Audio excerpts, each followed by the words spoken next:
Well, blessed Monday to you as we come with your daily encouragement.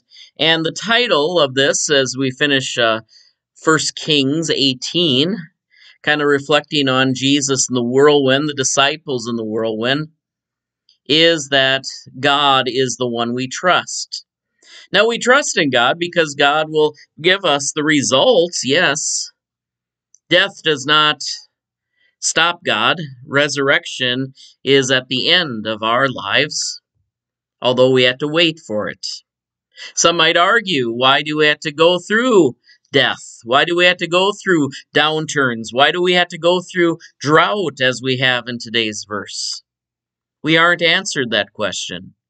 We aren't answered why some are given more means and less means in this life, but we are called to trust in the one who brings life out of death and water out of drought. And so we have in 1 Kings 18, beginning with verse 41, Elijah said to Ahab the king, "Go up, eat and drink, for there is sound of rushing rain." So Ahab went up to eat and drink, and Elijah went up to the top of Carmel. And there he bowed himself down upon the earth and put his face between his knees. He said to his servant, "Go up now, look towards the sea." He went up and looked and said, "There is nothing." Then he said, "Go again 7 times. And at the 7th time he said, "Look, a little cloud no bigger than a person's hand is rising out of the sea." Then he said, "Go, say to Ahab, harness your chariot and go down before the rain stops you." In a little while the heavens grew black, and the clouds and the winds, and there was a heavy rain. Ahab rode off, went to Jezreel. But the hand of the Lord was upon Elijah. He girded himself his loins, and he ran in front of Ahab to the entrance of Jezreel. The story of Elijah is one that we call heroic and somewhat tragic. It wouldn't be interesting if Elijah just had always positive things that happen. My wife and I like to joke about that when we're watching a movie, especially if it is a movie with drama or horror in it.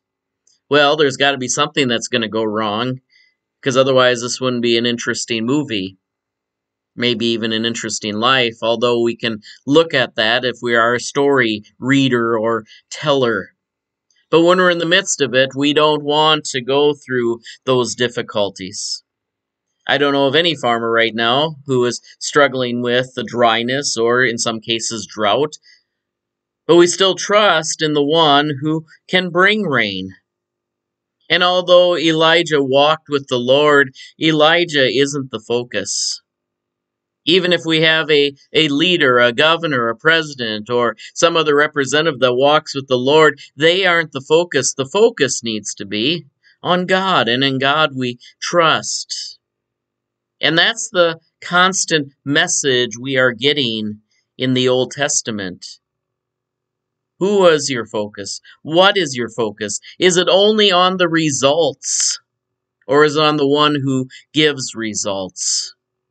Same is true with our moral lives. In many ways, we're told as Christians, and specifically we stress this in the Lutheran tradition, that we're in bondage to sin and we cannot free ourselves.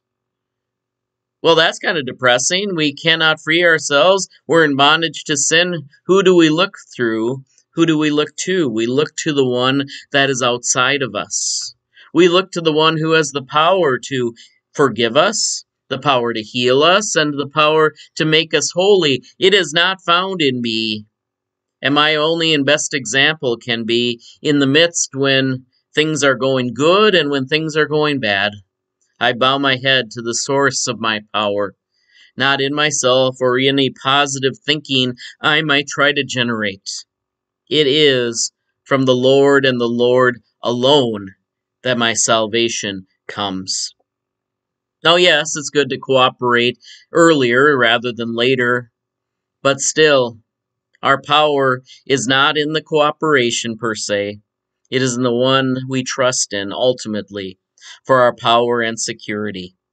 It doesn't mean that we shun earthly things that we trust in. whether they be governments, whether they be the economy, whether it be our reputation, maybe even our bank account. Those are all good things to have, important things in this life.